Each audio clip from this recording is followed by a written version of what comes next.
The following may not be suitable for all audiences. Viewer discretion is advised. Prime Minister Dr. Keith Rowley addresses the nation after COP26 in Scotland. Prime Minister Dr. Keith Rowley says Trinidad and Tobago will continue in the business of natural gas production as long as there is a market for it. He says while the world is leaning towards cleaner, more environmentally friendly sources of energy, the change cannot be made overnight. Rowley was speaking during a media briefing at Piarco International Airport on Saturday night, following his return from the United Nations Climate Change Conference COP26 in Scotland. He noted that the use of hydrocarbons like coal, oil and gas has been pinpointed as a cause of global warming and climate change, and the world is trying to move away from these products. But he said phasing out these products would have an impact on the countries whose economies depend on them, while advocates have been demanding that something be done. That something has far-reaching consequences for the economies and the populations who are using hydrocarbon products like coal, he said. We don't have any oil to use or to sell, but we certainly are in the business of selling a product that's involved in oil and gas, and we are also an international seller of LNG, a hydrocarbon product.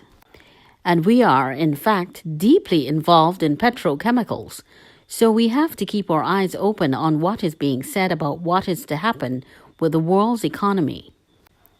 The Prime Minister said TNT's future is at stake. We in TNT have to pay particular attention so that the so-called or anticipated corrective measures are measures where we have our voice heard and we have our interests protected, he stated. We are in the business of hydrocarbons and will remain there as long as there is a market in the world. The Prime Minister also noted that bigger oil-producing countries like the United States, Australia and China have not voiced any intention to stop producing hydrocarbons. But he said TNT is in the spotlight as this country has been deemed to be one of the biggest polluters per capita, so we have our work cut out for us. Prime Minister Rowley said TNT will join with other oil-producing countries to defend its argument that gas is a cleaner fuel among the fuels available at this time. However, he said it is accepted that there is a climate change problem that is driven by the use of hydrocarbons and that changes have to be made. Of course, that change will come, he said. But our presentation to this conference was that we expect that the change will come to people like us in a reasonable and manageable way. There could be consequences for countries that do not comply with greener energy practices, Rowley noted. This could come in the form of fees and penalties. He noted that banks are also being asked to stop funding companies that are engaged in oil and gas exploration. For TNT, that is a dagger aimed at our hearts, he said. Rowley said international funding would have a great impact in helping countries like TNT to reduce its carbon footprint. He said it was therefore important for TNT to have access to the Green Climate Fund. But as for now, Rowley said, the government is moving ahead with the exploration agreements with energy companies BP and Shell, as well as the development of the Loran Manatee field. We have had very good responses from Shell and BP, and significant investments are committed to keeping TNT in the production side of things, he said.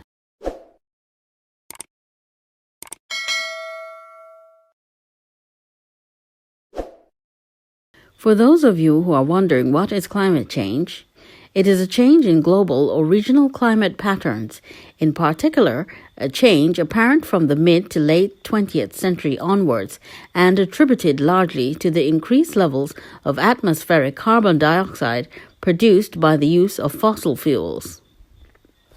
In other words, climate change is a change in the pattern of weather and related changes in oceans, land surfaces, and ice sheets occurring over time, scales of decades or longer. Some effects of climate changes are rising sea levels, rising temperatures which results in an increase in heat-related illnesses such as heat cramps, heat exhaustion, and heat strokes. It also causes an increase in droughts as well as more severe droughts over a longer period of time. It also increases and worsens storms, hurricanes, tornadoes, cyclones, tsunamis, and floodings. There are devastating economic losses, a frequency in the occurrence of forest fires, and more animal extinctions.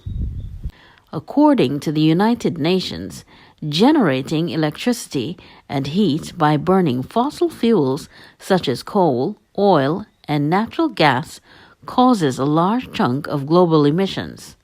Most electricity is still produced from fossil fuels. Only about a quarter comes from wind, solar, and other renewable sources.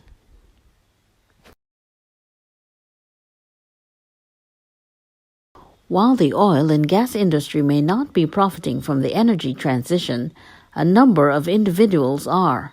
According to Forbes, as of April, there are 34 billionaires throughout the world whose fortunes stem from clean energy. Here are the top 10. Elon Musk, U.S.A, $180.6 billion. Zeng, Hong Kong, $32.5 billion. Huang Shilin, $14.2 billion.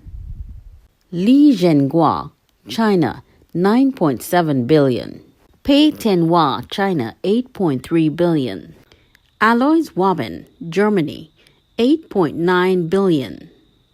Denis Sverdlov, Russia, $6.8 billion.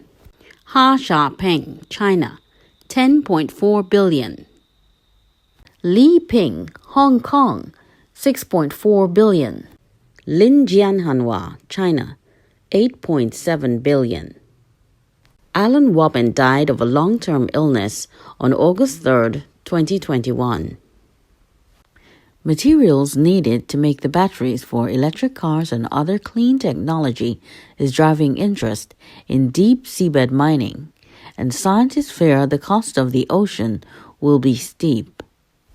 The growing demand for electric vehicles is good news for limiting climate emissions from the transportation sector. But EVs still come with environmental costs. Of particular concern is the materials needed to make the ever-important batteries, some of which are already projected to be in short supply. Climate change is our greatest and most pressing challenge, but there are some perilous pathways to be aware of as we build out the infrastructure that gets us to a new low-carbon paradigm, says Douglas Macaulay, a professor and director of the Benioff Ocean Initiative at the University of California, Santa Barbara. One of those perilous pathways, he says, is mining the seafloor to extract minerals like cobalt and nickel that are widely used for EV batteries.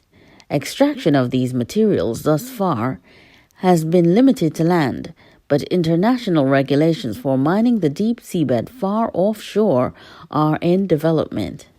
Vying for control of these crucial materials has geopolitical implications. Right now, many of the materials are concentrated in a few nations' hands. Most of the cobalt used in batteries today is claimed by China from mines in the Democratic Republic of Congo, where extraction has come with human rights abuses and environmental degradation. Most of the global lithium supply is found in Australia, Chile, and Argentina. As pressure mounts to claim terrestrial minerals, commercial interest is growing to extract resources from the deep seabed where there's an abundance of metals like copper, cobalt, nickel, manganese, lead, and lithium. But along with that focus comes increased warnings about the damage such extraction could do to ocean health and whether the sacrifice is even necessary. What's your verdict? Do you believe these billionaires and world leaders are trying to save our planet? Or do you believe this is simply a way for the elite to own and control all resources?